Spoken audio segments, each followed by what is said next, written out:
দর্শক দেখছেন 21 রাত। ডক্টর আহসান মনসুর যে প্রশ্নটি ছিল যে $25 বিলিয়ন ছাড়িয়ে গেছে অনেকটা, বলতে গেলে রেকর্ড সৃষ্টি, নতুন নতুন ভাবে রেকর্ড নিজেরা আমরা ভাঙছি। এটি আসলে আত্মতুষ্টির জায়গা কতখানি রয়েছে এখানে? না, রিজার্ভ বাড়ছে সেটাকে আমরা স্বাগতম জানাই, কিন্তু এখানে দুটো জিনিস খেয়াল রাখতে হবে যে এবারের রিজার্ভ বাড়াটা কিন্তু একটু অন্য বছরের চাইতে অন্যরকম। এবছর আমাদের এক্সপোর্ট ভালো হয়নি, রেমিটেন্স আমি বলবো মোটামুটি ভালো, খুব যে ভালো হয়েছে তা নয়, স্টিল সিঙ্গেল ডিজিটে আছে গ্রোথ, খুব একটা কিছু না, বড়াই করার মতো কিছু নয়। আমাদের এবছর কারেন্ট অ্যাকাউন্টে আমাদের কোয়াইট সিগনিফিকেন্ট ডেফিসিট আছে, এবং কারেন্ট অ্যাকাউন্টের ডেফিসিট নিয়ে অতীতে কোনো বছরে কিন্তু রিজার্ভ বাড়ে নাই, এবছর বাড়ছে। কোথা থেকে বাড়ছে এটা করে দেখা যাচ্ছে যে এটা ফাইন্যান্সিয়াল অ্যাকাউন্টে যে বাড়ছে। ফাইন্যান্সিয়াল অ্যাকাউন্টের মেইন সোর্সগুলো কি, এখানে বিভিন্ন রকমের হট মানিও আসছে বাংলাদেশে, কারণ এখানে এক্সচেঞ্জ রেট স্টেবল আছে, ইন্টারেস্ট রেটটা এখনো হাই আছে, it's way to make some money. এখন ট্রেজারি বিলও ফরেনাররা কিনতে পারে, এখন আমাদের এখানে ফরেন বরোয়িং হচ্ছে, আবার তার উপর আবার স্টক মার্কেটেও বেশ টাকা এসছে, পোর্টফোলিও ইনভেস্টমেন্ট এসছে, এইসব মিলিয়ে এটা হচ্ছে। এটা কিন্তু অত বেশি দীর্ঘস্থায়ী একটা সমাধান কিন্তু নয়, এটা এক ধরনের নাজুক আছে, এলিমেন্ট আছে এটার মধ্যে, কাজে অতখানি স্বস্তির কারণ নাই এই রিজার্ভ বৃদ্ধিটা। কারণ বাংলাদেশ ব্যাংক যখন তাদের মনিটারি পলিসি স্টেটমেন্ট করেছিল তখন কিন্তু তারা ব্যালেন্স অফ পেমেন্টে রিজার্ভ বিল্ড আপ এবছর ভার্চুয়ালি দেখায়নি, খুব কম ছিল, খুবই কম ছিল, এবং সেটা তখন মনে হয়েছিল যে ওটাই বাস্তব, কারণ কারেন্ট অ্যাকাউন্টের ডেফিসিট থাকলে পরে তো রিজার্ভ হওয়ার কথা না। কিন্তু এইখানে যে দেখা গেল যে একটা যেটা ব্রেকডাউনও পাওয়া সম্ভব না, আমরা ওটা ব্রেকডাউন বাংলাদেশ ব্যাংক দেয় না, কিন্তু সেখানে যে বিপুল পরিমাণে উদ্বৃত্ত $4.5 বিলিয়ন সারপ্লাস আছে সেখানে, যার থেকে অফ হুইচ রিজার্ভ ইনক্রিজ হচ্ছে $3.5 বিলিয়ন। অর্থাৎ আমাদের কারেন্ট অ্যাকাউন্ট ডেফিসিটকে এক্সিড করেও $3.5 বিলিয়ন রিজার্ভ করার মূল কারণ হচ্ছে ওই $4.5 বিলিয়ন, এই যেটাকে বলা হয় ফাইন্যান্সিয়াল অ্যাকাউন্টের সারপ্লাসটা, উদ্বৃত্তটা। তো এই জিনিসটা বাংলাদেশে অতীতে কোনোদিন হয় নাই এইভাবে, এত ব্যাপক ভাবে। সেই জন্য আমাদেরকে একটু কেয়ারফুল থাকতে হবে, এটার স্থায়িত্ব কি, এটার গুণগত মান কি, এটার সাস্টেনেবিলিটি কি, এগুলো নিয়ে আগামীতে ভাবতে হবে আমাদেরকে। কিন্তু ডক্টর মোয়াজ্জেম, এটার ইউটিলিটিও বা কিভাবে আসতে পারে, মানে হচ্ছে না কেন? এর পিছনে কি সেই একই যে প্রশ্ন ছিল বিরতির আগে, যে রাজনৈতিক অস্থিতিশীলতায় কাজ করছে, যে বিনিয়োগের সঠিক কোনো জায়গা খুঁজে আমরা পাচ্ছি না, এই কারণেই আমরা মুখ থুবড়ে আছি? না, এই ফরেন এক্সচেঞ্জের রিজার্ভ এইটি কিন্তু ব্যবহার করেন কেন্দ্রীয় ব্যাংক, এবং মূলত ফরেন ট্রানজাকশনের জন্য, মূলত এক্সপোর্ট ইম্পোর্ট বা ডেট পেমেন্ট, এই সমস্ত পারপাস এটি ব্যবহার হয়। এর বাইরে যে কোনো ধরনের বাড়তি যেটি থাকে রিজার্ভে, সেটি কেন্দ্রীয় ব্যাংক কিন্তু সবসময় বিভিন্ন ধরনের বন্ড, শর্ট টার্ম বন্ড কিনে সেখানে কিন্তু বিনিয়োগ করছে। এখন প্রশ্নটি হচ্ছে যে বিপুল পরিমাণ জমে যাচ্ছে, এটিকে আসলে এইভাবেই থাকবে কিনা, নাকি না লং টার্ম যে সমস্ত ট্রেজারি বন্ড আছে সেগুলোতে আস্তে আস্তে বিনিয়োগ বাড়াতে পারে সরকার। আমার কাছে মনে হয়েছে যে এখন যে পরিমাণ রিজার্ভ রয়েছে সেটি দিয়ে প্রায় কত মাস, 6 মাসের 7 মাসের করা সম্ভব এখানে, যেখানে আন্তর্জাতিক মানে বা স্বাভাবিকভাবে যেটা 3 মাসের ইম্পোর্ট পেমেন্টের মতো থাকতে পারলে সেটি চলতে পারে। ফলে তার থেকেও অনেক বাড়তি রয়েছে এখানে। ফলে কিন্তু এই যে বাড়তি অংশটা, এটিকে এখন ধীরে ধীরে অন্যান্য ভাবে ব্যবহারের এবং দীর্ঘমেয়াদী ব্যবহারের সুযোগ নেওয়া, আমার মনে হয় সেটি চিন্তার সুযোগ আছে কিনা। যদিও জনাব আহসান মনসুর বললেন যে হট মানি রয়েছে এখানে, যদি সেই অ্যামাউন্টটিও বাদ দেই তারপরেও দেখা যাবে যে হ্যাঁ, এরপরেও একটা বাড়তি পরিমাণ এখানে থাকে।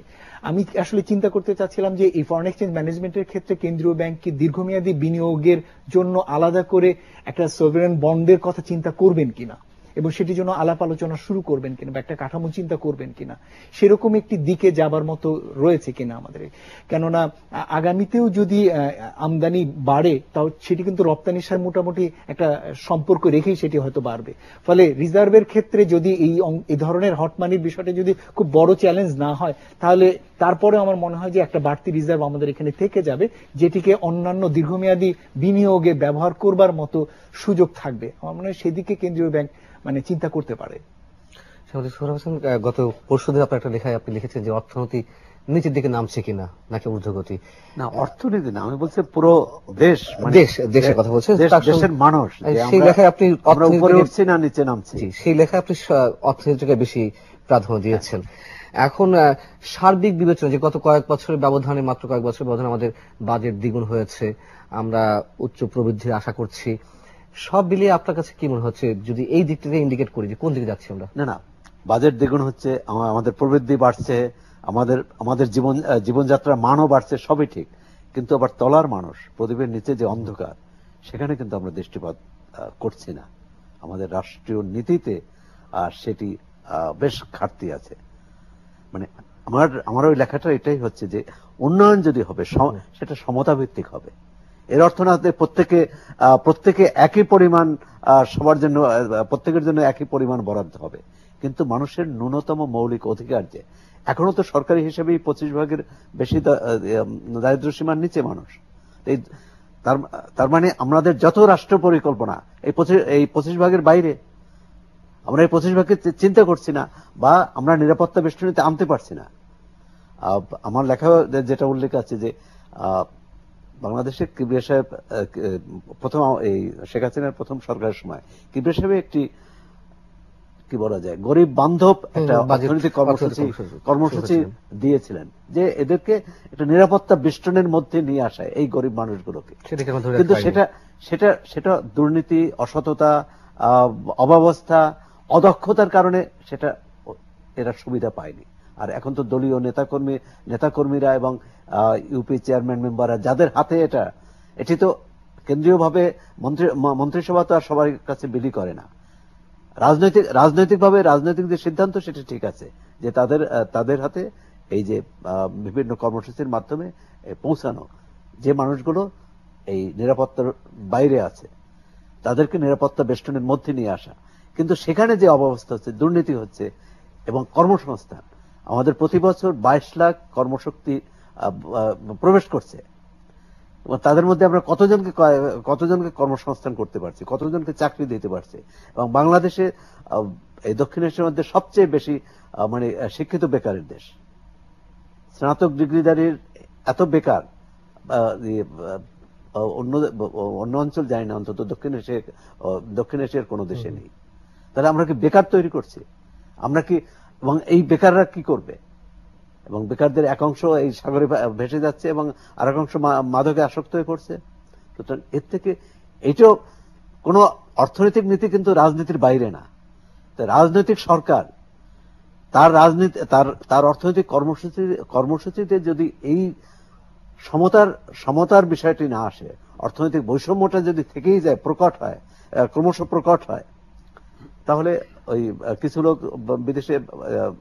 বিদেশে অর্থ পাচার করবে, সম্পদ পাচার করবে, আর অধিকাংশ গরিষ্ঠ সংখ্যক মানুষের তারা অসহায়, তাদের নিঃস্বকরণ প্রক্রিয়া আরো ত্বরান্বিত হবে।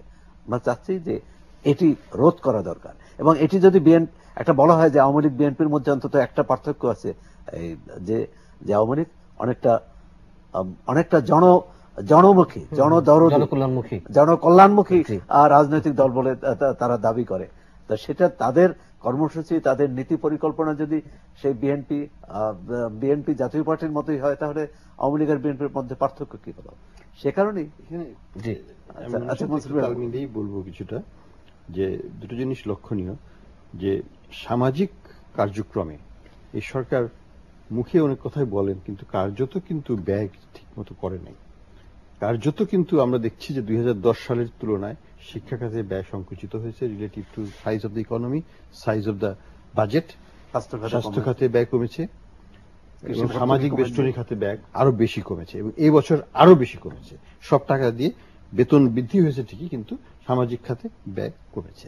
তো কাজে এখানে মুখে এক কথা বলা এবং কার্যক্ষেত্রে কিন্তু সেটা আমরা দর্শন দেখতে পাচ্ছি না। আর 2 নম্বর যেটা আমি আরেকটা বলবো, সেটা হচ্ছে পৃথিবীর সব দেশে, বিশেষ করে উন্নত দেশগুলোতে যেটা হয়, সেটা হচ্ছে সামাজিক বেষ্টনীর যে সোশ্যাল সেফটি সিস্টেমটা অপারেট করে সরকারের আমলাদের দ্বারা। এখানে রাজনীতিবিদরা এখানে কোনো রোল প্লে করে না, তারা কিন্তু ডিস্ট্রিবিউশনের মাধ্যমে যায় না। সেটা লোকাল গভর্নমেন্টেরই হোক বা সেন্ট্রাল গভর্নমেন্টেরই হোক, তাদের যে নেটওয়ার্ক আছে, সোশ্যাল সিকিউরিটি সিস্টেম আছে, সেই সিস্টেমে কিন্তু রাজনীতিবিদরা বা আমাদের মতো মন্ত্রী এমপি সাহেব কমিটি করে ভাগাভাগি করে নিচ্ছে, যেটা আমি কিন্তু সেই রাজনীতিবিদ বা মন্ত্রীতে যারা রয়েছেন তারা যদি সততার জায়গা থেকে কঠোর অবস্থা থাকতেন, নিশ্চয়ই আমলারা বা নিচু স্তরে যেসব জনপ্রতিনিধি রয়েছে তারাও সতর্ক থাকতেন। হ্যাঁ, সেটা তো থাকতে, কিন্তু দেখে রোলটা একটু দেখতে হবে। একটা তাদের রোল হচ্ছে রাজনীতিবিদ হিসাবে আমলাদের উপর নজর রাখা, যাতে আমলারা ভালোভাবে কাজ করে, দক্ষভাবে করতে পারে এবং যে টার্গেট গ্রুপকে ঠিক মতো পৌঁছাতে পারে। কিন্তু তারাই যখন আমলাদেরকে সরিয়ে নিজেরা নিচ্ছে, তখন কারবারটা কি হতে পারে, তাদের উপর কে নজরদারি করবে, শেষ পর্যায়ে এখানে সমস্যাটা। ডক্টর মোয়াজ্জেম, অর্থাৎ সবকিছুর সঙ্গে কি সুশাসন অথবা সুশাসনের ঘাটতি এই বিষয়গুলোই জড়িত? হ্যাঁ, মানে সেটা তো অবশ্যই, যে আজকে সামগ্রিক আলোচনার প্রেক্ষিতে তাই যে আমরা উত্তরোত্তর আমাদের এখানে আমরা বিভিন্নভাবে প্রবৃদ্ধি দেখছি এবং এই প্রবৃদ্ধির সাথে সাথে প্রচুর সম্পদ সৃষ্টি হচ্ছে দেশের ভিতরে, কিন্তু সেই সম্পত্তির ক্ষেত্রে যে যার এই সম্পদের উপর অধিকার থাকার কথা, তার অধিকারটি যেমন নিশ্চিত করা যাচ্ছে না, এবং একইভাবে দেশের ভিতরে এই সম্পদ ব্যবহারের উপযোগী পরিবেশ সৃষ্টি করা যাচ্ছে না। আবার উপরন্তু যারা এই সম্পদটি নিচ্ছেন তারা অবৈধভাবে দেশের বাইরে নিয়ে যাচ্ছেন। সামগ্রিকভাবে এই জায়গায় এই বাড়তি সম্পদটি কিন্তু দেশের ভিতরে ব্যবহার উপযুক্তভাবে ইফিসিয়েন্টলি সেটি ব্যবহার করা যাচ্ছে না, এবং সেটি এই কারণেই যে সুশাসনের জায়গাটিতে যথেষ্ট ঘাটতি তৈরি হচ্ছে। এবং এটি ঠিক যে যত এরকম প্রবৃদ্ধি উন্নয়ন হবে, যতই সরকারের বাজেট বৃদ্ধি পাবে, ততই কিন্তু এই সুবিধাভোগী সংখ্যা কিন্তু উত্তরোত্তর বাড়বে। সুতরাং সরকারের নজরদারি সেখানে আরো বৃদ্ধির প্রয়োজন হবে। সুতরাং শুধু সুশাসন না, উত্তরোত্তর সুশাসনের বৃদ্ধির ব্যাপারটি কিন্তু আরো গুরুত্বপূর্ণ। শেষ মন্তব্য। হাসান মনসুর যে কথাটি বলছেন ওর সাথে আমি যোগ করছি, আমলাতন্ত্রের উপর রাজনৈতিক নজরদারি থাকবে, এবং একইভাবে যেটি ডক্টর মোয়াজ্জেম বললেন যে ব্যবসায়ীরা যে কারসাজির মাধ্যমে বিদেশে অর্থ পাচার করে, সেখানেও কিন্তু নজরদারিটা দরকার, রাজনৈতিক নেতৃত্বের নজরদারি দরকার। কিন্তু এখন ব্যবসায়ী এবং রাজনৈতিক নেতৃত্ব একাকার হয়ে গেছে, সুতরাং নজরদারি কোথাও নেই, এবং এটাই হচ্ছে এই অর্থ পাচারের একটি বড় বিনিয়োগের পরিবেশ না থাকা। অনেক ধন্যবাদ সাংবাদিক সোহরাব হাসান, ধন্যবাদ ডক্টর গুলাম মোয়াজ্জেম, ধন্যবাদ ডক্টর আহসান হাসিম মনসুর। দর্শক, শেষ করছি, শুভরাত্রি।